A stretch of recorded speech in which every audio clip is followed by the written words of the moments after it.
Ça clique au cœur de la controverse.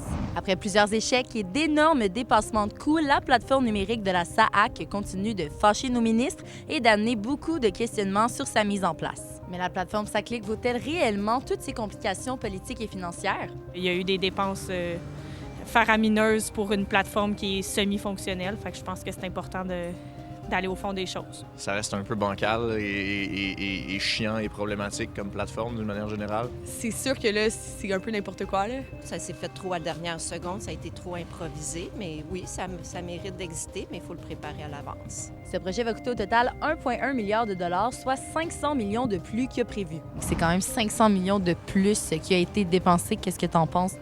C'est quand même aberrant, je dirais. C'est de l'argent grandement gaspillé qui aurait pu être mieux utilisé. Ben moi, je trouve que c'est vraiment beaucoup d'argent qui est mis. T'sais, on a tellement besoin d'argent dans le système d'éducation, dans le système de santé. Je serais pas capable de dire argent bien utilisé, argent bien dépensé. Tu sais, quand la population se plaint sur plein d'aspects, comme essaye de prioriser les affaires qui nous touchent directement que juste un système en ligne. Cette controverse deviendra-t-elle le plus gros scandale financier dans l'histoire politique du Québec? Kamala Harris, une grande alliée pour le Québec. Vous souvenez-vous de la tournée de Kamala Harris Fight for Our Freedom Store qu'elle avait fait dans son dernier mandat en 2023? Eh bien, elle était de passage à Montréal aujourd'hui pour relancer cette tournée dans son ancienne école primaire et secondaire. Elle y a vraiment surpris tout le monde en disant en français la célèbre phrase « Vive le Québec libre » pendant une conférence de presse. Un soutien à l'indépendance du Québec? Plutôt un moyen de contredire son plus grand rival, Donald Trump, dans ses menaces de 51e État.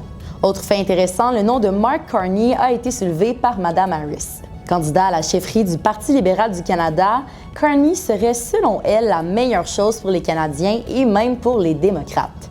Rappelons que selon un sondage commandé par la presse, le candidat avait été nommé meilleure option par les Québécois pour mener les négociations contre l'administration américaine.